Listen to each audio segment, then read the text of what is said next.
네. 백제는 비록 나라연합군의 기습에 미처 대비하지 못하여 무너졌지만 유민들의 곳곳에서 부흥운동을 일으켰다. 왕족 복신과 승려 도침은 외해가 있던 왕자 부여풍을 왕으로 추대하고 주성을 거점으로 군사를 일으켰다.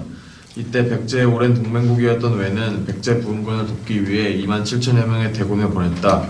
백제 외 연합군은 백강 어귀에서 나라연합군과 격전을 벌였다. 백제 부흥이 운명을 건 이 전투에서 백제 외 연합군은 나라연합군에 크게 패하였다. 부여풍도 보검 한 자루만 남긴 채 행방불명되었다고 한다. 백강전투는 동아시아 국제전으로 당시 긴박했던 국제정세의 흐름을 잘 보여준다. 예. 저 죄송한데 이게 강의 도중에 읽는 도중에 제가 이거 폰코피를 잘못해갖고 다시 나갔거든요. 그 두 번 한번 읽었어요. 예. 그래서 좀 양해 바라고요. 자, 그 다음에 65페이지. 65페이지 64번 문제 볼게요.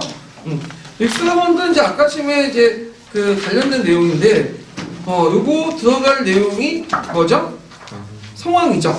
그래서 성왕의 간산세 전투 배경과 행정구역의 전기 내용을 쓰시면 돼요. 이건 이제 앞에 언급했기 때문에 넘어갈게요. 자, 그 다음에 다음 테마 넘어갈게요. 자, 신라로 넘어가요. 신라.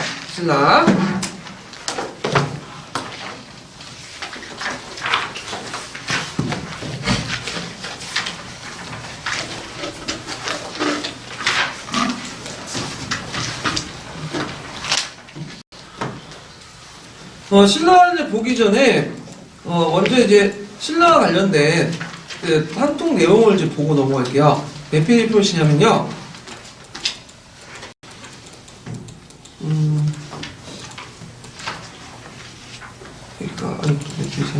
79페이지.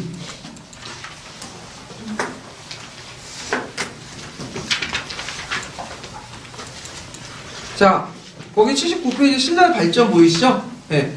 자, 신라는 군정국가의 사도국이 기원전 1세기 후엽에 이런 국가 형태를 갖춘 나라인데, 자, 삼국사기에 보면 건국 전설이 있어요.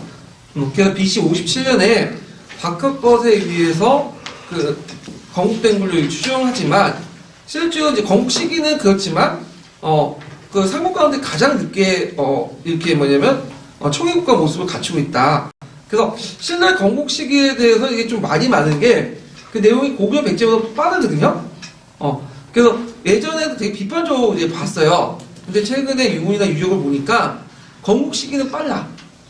근데 국가 체제하는 정비 기간은 백제 신라보다는 늦죠. 늦을 수밖에 없었던 게 뭐냐면 이제 그 신라의 지리적 위치를 보시면 돼요. 신라는 소백산맥 이남이잖아요. 그리고 그 당시 이제 뭐 한사군이나 그 다음에 중국 세력들과 그렇게 교류가 없었거든요. 그러다 보니까 이제 국가 정비가 상당히 늦었다. 이렇게 이제 보시면 될 것 같아요. 자, 그 다음에 삼국사기에는 유리한 군의 육부의 이름을 고치고 17관등을 설치했다. 그래서 이거는 종류의 사도 육청을 육부로 개편하고 17관등이 모두 갖춰지지 않았다 하더라도 그의 모재가는 간명이 이때 만들어졌다고 의미한다. 이렇게 했는데, 요거 주위에서 볼 건 뭐냐면 그 17관등을 설치했다는 건 삼국사기에 있어요. 근데 그 딱 봐서 이게 유리왕 때 딱 설치했다고 말하면 안 되는 거죠. 왜냐면 그게 그 후에 기사는 잘 안 나오거든요. 그러니까 그냥 이때부터 조금씩 정비해내갖고 완비된 건 언제다고 보시면 되죠? 버프왕 때. 그래서 이제 그걸 알 수 있는 그 대표적인 비석이 뭐예요? 울진 공평기에 그걸 알 수 있는 거고, 그 다음에 유리왕 때, 이살금 때, 그러니까 유래왕 때, 그 유리왕 때, 그때 이제 이름을 고쳤다고 하는데, 이것도 삼국사기 내용이에요. 육초는 육부로 이렇게 고쳤다고 하는데, 육부의 성립 시기에 대해서 학계는 그렇게 보는 관점은 별로 없어요. 언제? 눌지왕 정도 시기에 보고 있는 거야. 어느 정도 중앙 권력이 집중돼 있던 눌지왕 때. 이거 좀, 삼국사기가 판결 문제에서 뒤에 있었던 내용을, 뭐죠? 앞으로 끌어다 갖다 붙이는 경우가 있기 때문에 이건 좀 눈여봐야 돼요. 그런데 푸셈에서는 마치, 육촌이 육부로 된 게 아주 당연한 것처럼, 그 삼국사기 이용을 그대로 이용해갖고 마치 그것처럼 이렇게 강조하는데, 그럼 푸셈 학자들의 주장이야, 그냥. 그 다음에 넘어가시면 되고. 자, 그래서 이제 요때부터 이제 조금씩 개편됐다 뭐 이렇게 이제 보시면 될 것 같고요. 일단 신라는 밖으로 이웃의 여러 소국으로 병합을 했고 영토 국가가 발전됐고 그래서 이제 점점 해서 1세기 후반때 주변 소국들을 정복하기 시작했고요. 타대왕 때 뭐 우시국 뭐 거칠삼국도 정복하고 뭐 이런 것도 있는데 이런 것들 시험 문제 안 나오겠죠? 예, 그냥 이런 게 있구나 하고 넘어가시면 돼요. 자, 그럼 시험 문제 뭐가 나오냐? 내문왕 때부터 좀 나오기 시작. 내문왕 때. 자, 내문왕 때 내용을 이제 좀 보죠. 내문왕이 이제 살았던 시기는 대개 보면 4세기 때예요. 4세기 때. 그래서 보통 삼국사 기록에서 이제 대개 보면 내문왕 이전에는 안 믿어. 편견도 안 맞고. 근데 내문왕 이후부터는 어느 정도 맞는다. 그래서 신라의 그 왕실 계보가 있잖아요. 신라도 세계 왕통이 박석김이 뭐죠? 교대로 이렇게 만약 하죠. 그러니까 내문왕 이전의 그 계통은 솔직히 편견이 안 맞아. 그때 못 믿고 내문왕 이후부터의 왕실 계승은 어느 정도 맞다 보고 있어요. 학자들이요. 자, 그러면 그 내용을 이제 좀 볼게요. 자, 이때 신라는 낙동강 유역까지 영토를 확보했고 내부적 국가체제 일대 정비했고요. 자, 그 다음에 내문왕 때부터 예전에 박씨, 김씨, 석씨가 그 삼성이 교집해갖고 했던 체제에서 김씨가 왕의 독점에서 바뀌었다. 그래서 이제 내문왕 원래 김씨 세력은 김한지로부터 출발하죠. 마지막에 들어왔던 유입문 세력들인데 이 세력들이 한동안 협력관계에 있다가 최초 왕으로 배출했던 왕이 어떤 사람이죠? 김씨 세력에서. 내문왕 그렇게 말하면 안 되죠. 누구죠? 미추왕이죠. 그러다 또 하다가 내문왕 때 이제 항됐다 이렇게 보시면 돼요. 그때 내문왕 때 독점을 할 수 있었던 배경이 뭐냐? 대적 배경이. 그건 뭐가 있을까요? 고구려의 도움이죠. 그때 4세기 후반 때 왜가 신라 쳤잖아요. 그래서 이제 신라가 강개토 대왕한테 사신을 파견해서 원조를 요청했죠. 그래서 보병과 기병 5만 명을 이끌고 와가지고 신라에 있는 왜를 딱 써버리고 거기에 신라의 병력을 주둔을 했어. 그래서 이제 이 당시 그 내문왕 대통에 있는 사람들이 그 고구려의 지원을 받고 자신 왕권을 강화시킨 거야.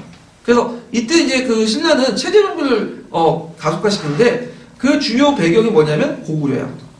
고구려의 선진 문화를 받아들여가지고 신라의 그런 후진적인 것들을 깔끔히 정리하고 새로운 인프라를 만든 거죠.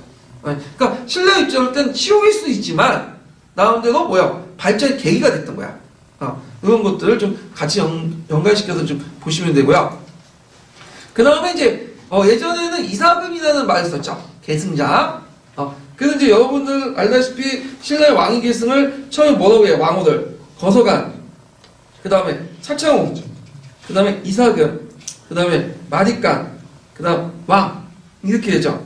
그래서 이제 보통 이사금이라는 것은 계승하다는 뜻이거든요. 그래갖고 이제 주로 이사금 시대 때는 박석김이 연맹자들이 서로 교류하면서 이제 했죠. 그래서 그 이사금은 니끔이죠. 이가 많다라는 뜻이야. 그래갖고 이제 이가 많다고 해도 영장자는 의미는 아닌데 힘이 세다는 뜻이지. 그래서 니끔이 뭘로 나중에 바뀌죠? 임금으로 바뀌죠. 그러니까 우리 또 왕후 임금니 그러잖아요. 그게 이사금이라는 말에서 나온 거예요. 예. 자, 하여튼 그것이 이제 마립간이라는 용어로 바뀌었다. 이렇게 이제 보시면 될 것 같은데 그 마립간이라는 뜻은 말이라는 것은 크다라는 뜻이야. 예. 간이라는 거는 예전처럼 부족자라는 거죠. 그러니까 큰 수장. 그 다음에 마립이라는 뜻은 또 뭐냐면 그 큰 말뚝이라는 뜻이거든요. 그러니까 큰 말뚝에 앉아있는 사람이라는 뜻이에요. 그래서 그 당시에는 의자라는 게 없고 말뚝에 앉아있는 사람. 그 중에 큰 말뚝에 앉은 사람이 뭐라고 그런다? 마립간이다. 이렇게 이제 보고 있는데 그 마립간의 하여튼 이렇게 보고 있고요. 자, 내문왕 22년과 27년에는 고구려 사신이었던 그 고구려 사신의 안내로 전진의 사신을 보냈죠. 그래서 그 당시 이제 27년에 파견된 사신 위두가 전지왕 부견이 경이 해동의 형편과 옛과 같지 않다고 말한 것이 무엇이었다는가? 둘자, 이는 마치 중국에서 시대가 변하고 명호가 바뀐 것 같으니 지금 어찌 얘와 같을 수 있으요? 이런 것도 있어. 자, 이 말은 이제 너희들 나라도 나라가 바뀌면 뭐야? 국민이 바뀌고 우리가 예전에 변환이라고 했는데 진환이라고 했는데 신라가 부른 것, 그 당시 사라가 부른 것도 그런 이치다. 이렇게 얘기한 거죠. 그럼 요거는 상당히 중요한데 예전에 한번 시험 문제 나왔어. 내문왕 때 미드를 통해서 뭐냐면 중국과 교류를 하죠. 최초의 교섭이에요. 이게. 그래서 그 후에도 이제 고구려 사신 따라가거나 백제 사신 따라가거나 했다가 자체적으로 신라가 그 독자적인 사신단을 이끌고 중국에 들어간 건 언제 때부터죠? 진흥왕 때부터죠. 그게 가능했던 게 뭘까요? 한강유역을 점령했기 때문이죠. 요거가 이제 있고 이게 예전에 한번 시험 문제에 나왔다. 이런 것들 좀 기억을 해주시면 돼요. 그래서 이제 그 신라는 그 고구려의 도움을 그때 상당히 많이 받았다는 거죠. 그렇지만 계속 받고 했지만 이게 솔직히 말해서 좀 끔찍하지. 그리고 고구려가 뭐 신라 왕실로 왕도 교체시키고 그러니까 눌지왕 때 이뤄가지고 그 당시 그 고구려의 압력을 배제하고 누가 손을 잡았죠? 백제가 손을 잡았죠. 백제 비유왕하고 그때 일본 서기에 보면 대제마가처럼 뭐라고 적혀있어요? 집안에 있는 수탁들을 다 제거해라. 이때 수탁은 뭘 의미한다? 조우관. 조우관은 고구려. 이렇게 이제 보시면 되겠죠. 그래서 눌지왕 때부터 부자상속이 확립됐고 그리고 그 자비왕 때 뭐 서울에 박리를 설치하고 소주왕 때 우역을 설치하고 뭐 이런 것도 있는데 그냥 이런 게 있구나 보시면 돼요. 그리고 나서 6세기 때 지징왕 때 어떤 이제 비합조 발전하게 되죠. 그래서 아마 시험 문제는 내문왕, 그다음 지징왕, 그다음 버프왕, 진흥왕 이렇게 이제 정리해서 보시면 될 것 같아요. 자, 그러면 진흥왕과 관련돼 갖고 이제 지징왕과 관련돼서 좀 볼게요. 밑에 쭉 넘어가서.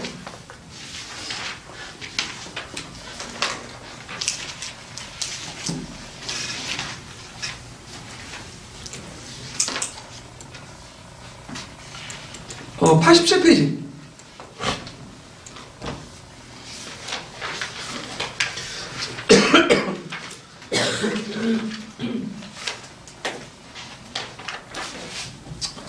자, 신라 비약을 보죠. 지정왕이 즉위할 때는 6세기예요. 6세기. 그래서 이제 500에서 514년까지 이제 즉위를 했는데, 자, 신라의 농업이 크게 발전하였으며 왕 3년에 외관에게 명하여 농사를 견장했고 처음으로 우경을 실시했다. 근데 여기 좀 주의할 건 우경을 실시했다고 해서 요때 처음으로 우리나라 독자적 우경을 처음 실시했냐? 그렇게 해석하면 안 되죠. 이미 이제 뭐냐면 실시했는데 이게 뭐냐면 기록되기 시작한 거죠. 그리고 고구려 백제는 아마 더 이전에 더 실시했을 거야. 왜냐면 문물 제도나 이런 것도 더 발달됐으니까. 근데 왜 이 기록이 없겠어요? 네? 지금 삼국사기와 삼국유사는 누구 측 기록이죠? 신라 측 기록이고 고구려 백제도 수많은 기록도 있었지만 고구려 백제가 멸망한 과정에서 뭐예요? 기록이 많이 유실될 뻔했어. 그래서 지금 전해지지 않는 거예요. 이걸 감안해서 이제 보셔야 돼요. 자, 그 다음에 수의 사업도 활발히 진행했고 농업 생산도 급격해졌다. 자, 이와 함께 또 이제 지지왕의 업적들을 보면 정치제도를 정비했고요. 왕 4년에 국호를 신라가 정했죠. 그리고 마디간에서 왕, 중국식 왕으로 바뀌었다. 그래서 이제 고도의 중국 문화의 정치 제도를 수립을 했는데, 자, 여기에도 좀 눈여겨볼 게 국호의 정은. 자, 신라는 그 기록에 이제 보면요, 그 계림, 사후국, 그 다음에 사후가 이제 파생된 뭐냐면 서라벌, 서벌, 세라 같은 국명들이 나와요. 네. 그리고 신라라는 국명도 지정왕 이전까지 나와요. 이전에 나와요. 이거는 그러니까 신라의 국명이 이때 처음 만들어진 건 아니에요. 언제? 예전부터 있었어. 그거 왜 이런 형상들이 나냐면 보통 그 신라인들이 자기 나라를 부르는 명칭이 있었겠죠. 근데 지금 정확한 명칭을 알 수 있을까 없을까요? 없어. 왜냐면 뭔가를 불렸는데 그 부르는 것을 우리 지금 한글이 없다 보니까 음을 그대로 쓴 게 아니라 비슷한 음을 따다가 이런 식으로 갖다 붙인 거잖아. 그래서 사라니, 뭐 세라니, 서라버리니 이런 말들 다 이렇게 있거든. 신라나 그런 말들이 정확한 명칭이 전 몰라요. 지금 시점에서는. 그래서 신라라는 것도 아마 예전에 신라인들이 불렸던 명칭들을 음자에 한자 적어놓은 것 같은데 이게 이제 강계도 대항비나 중원 고구려비에도 보여요. 지지왕 이전의 기록에도. 그러니까 신라 매금이라는 말도 있죠. 근데 요때 지지왕한테 신라라는 의미는 어떤 의미가 있냐면 공식화 시켰다는 거야. 국호를. 그리고 거기에다가 한자의 의미를 부여했어요. 원래는 그냥 음자만 했는데 거기에 한자의 의미를 부여한 게 신라라는 의미가 뭐죠? 왕이 업적이 날로 세워진다. 사방이 망나다. 그런 뜻이죠. 그래서 이 신라라는 그 의미를 부여한 거야. 그의 유교 경전의 의미를 찾아가지고 거기다 신라의 의미를 부여했다. 그만큼 그 신라의 유교 경전의 이해가 뭐죠? 확대됐다는 거죠. 이렇게 이제 해석을 하셔야 돼요. 그러니까 그래서 이제 이것은 또 그 당시에 지증왕의 정치적 어떤 업적하고 연결돼요. 자, 지증왕 때 중국 군현제를 받아들였죠. 이거 거점 지배 방식을 버리고 뭐죠? 직접 지배 방식으로 나와요.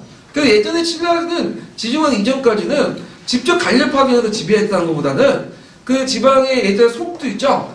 소국의 부족장을 통한 간접 지배 방식이었어요. 군동간을 하사하거나 칼을 해서 그 뭐냐면 신라에게 그냥 외교적 복속을 하면 이렇게 지배하는 방식인데 이때부터 뭐죠? 군현제를 통한 직접 지배 방식을 지향하기 시작했다. 이렇게 이제 보시면 되겠죠. 자, 그래서 이제 있고, 그래서 이제 입밖에 주군에 정하고, 그 다음에 이사부를 실직주 장관으로 처음으로 군주 삼았다. 그리고 순장을 금했다. 그래서 순장을 금한 것은 이제 의미가 있죠. 왜 금했을까요? 일단 여러 가지 의미가 있는데, 보통 이제 가야나 가야나 신라의 무덤을 보면요, 순장이 많이 나와요. 근데 백제나 고구려는 순장을 거의 안 하거든요. 그만큼 이제 백자 고구려는 의식의 수준이 높다는 거야. 근데 신라는 왜 그래도 늦게나마 순자가 계속 남아있었냐면 여가 있었는데 일단 이제 개세사상이 있어. 개세사상. 개세사상이 뭘까요? 예? 전에 지금 살고 있는 세계가 저 세상 똑같이 간다는 거죠. 그러니까 내가 죽으면 저 세상 갈 때 도와주는 사람이 있어야 될 거 아니야. 그리고 순장을 통해서 왕실의 권위를 또 확보하고. 근데 이제 지정 때부터 이제 불교가 물론 복위는 안 됐지만 조금씩 들어오면서 이제 개세사상이 없어서 뭐가 되는 거죠? 윤회사로 바뀌게 되는 거예요. 그러면서 죽은 후에 세계를 잘 하려면 지금 어떤 걸 잘 살아야 될 거냐. 그러면 사람을 많이 죽여서 돼야 안 돼요. 안 되고. 그냥 농업생산을 발전하다 보면 이게 다 순장하는 사람들이 뭐가 되는 거예요? 노동력이 되는 거예요. 괜히 죽였다가 뭐가 되는 거예요? 노동력 상실이죠. 그리고 이제 왕권이 어느 정도 강하기 때문에 그런 것들 굳이 상을 죽여가지고 자신의 어떤 위험을 내세울 필요 없는 거죠. 그러니까 이런 것도 이제 같이 연관시켜 본 게 무덤의 규모도 점점 작아진다는 거죠. 원래 이제 내무왕 때부터 뒤에 후대지만 그 지정왕 때까지는 뭐였죠? 무덤 형태가 뭐예요? 미주왕부터 해서 지정왕 때까지의 무덤 형태는 주로 그 돌못이 덜렬 무덤이거든요. 되게 규모가 커요. 근데 버프왕 때부터는 구식 돌방 무덤 바뀌어. 규모가 작아지죠. 그러면 왕권의 약화로 해석할 수 있을까? 이게? 아니죠. 왜냐면 요게 규모가 작아도 뭐냐면 사람들이 알아서 이제 복종을 하는 거지.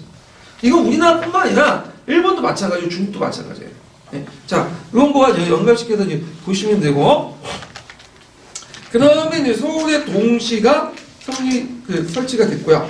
그 외에도 막 삼국법이 제정됐고, 중국 문화가 이제 수용이 됐고, 그 다음에 김씨왕족, 미추왕의 시주를 모시는 어떤 신궁도 설치했다, 뭐 그런 내용이 있어요. 그 다음 법부왕을 보자. 자, 법부왕은 540년까지 즉위했는데, 법부왕의 이제 그 내용들을 보면요. 그 백각 공복을 차례로 제정을 했고, 그리고 법령을 반포했는데 이때 이제 학자들 보기에는 율령을 반포했다 이렇게 보시면 돼요. 율령 반포와 함께 17강 등이나 백간의 공복을 제정했다. 네, 이렇게 이제 보면 되고요. 그 다음에 여기 보면 진골 기조계의 대표전 상대등을 설치했다. 자, 상대등의 설치 의미는 여러 가지 의미가 있어요. 여기에 대등이라는 것은 누굴 의미할까요? 귀족 관료들 의미하죠. 그러니까 상대등은 대등 중에 제일 높은 사람이라는 뜻이야. 진골 귀족 관료 중에. 그래서 의미는 두 가지로 볼 수 있는데 이 상대등의 설치는 일단은 이제 예전에는 왕은 귀족 중에 여러 명 중에 한 명이었죠. 근데 상대등이 이제 설치되면서 왕이 이제 귀족의 수장이 아니라 누가 귀족의 수장이 된 거죠? 상대등이 된 거죠. 그러니까 왕이 이제 귀족의 범위에서 벗어나게 된 거고, 그리고 왕권 강화 측면에서 볼 때 이제 여러 가지 제어를 하다 보면 귀족들이 불만이 있을 수밖에 없잖아요. 그러니까 그런 측면에서 상대등을 난 잘 줘서 그들의 불만을 무마시켰다. 이렇게 이제 해석할 수 있죠. 그리고 상대등이 설치되면서 동시에 설치된 게 뭐냐면 하백회예요. 그래서 그 예전에 부족장애가 있었는데 요때는 이제 이 부족장애를 개편해서 하백회의도 다시 이제 만들었다. 그럼 나중에 얘기하지만 하백회의나 이런 것들은 예전에 부족장애보다는 권한이 약했다고 보는 관점이 많아요. 푸셈이 나와 있죠. 자, 그 다음에 법제적으로 이제 고대국가 체제를 했는데 중국식 뭘 받아들였죠? 연원. 최초의 연원은 뭐예요? 건원이죠. 건원. 근데 이거 말 자체가 좀 건원이라는 말 자체가 좀 약간 이상한 게 원래 한문제가 최초로 사용했던 연어가 뭐죠? 건원이죠. 그러니까 건원이라는 뜻이 연어를 만든다는 뜻이야.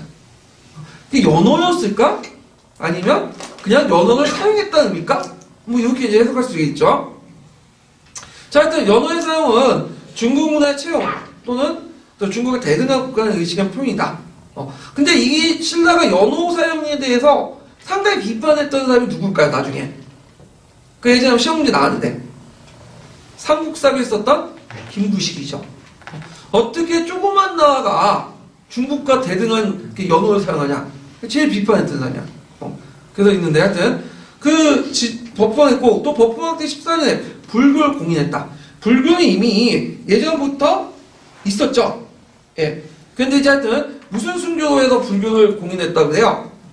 2차전 순교를 계기로 해서 했는데 이제 이거는 종전의 어떤 부족적 논리를 가지고 통치를 못하고 보편적 불법, 보편적 이념을 가지고 통치하겠다는 의미죠. 요거 관련된 내용은 나중에 불교할 때 좀 더 얘기를 하고요.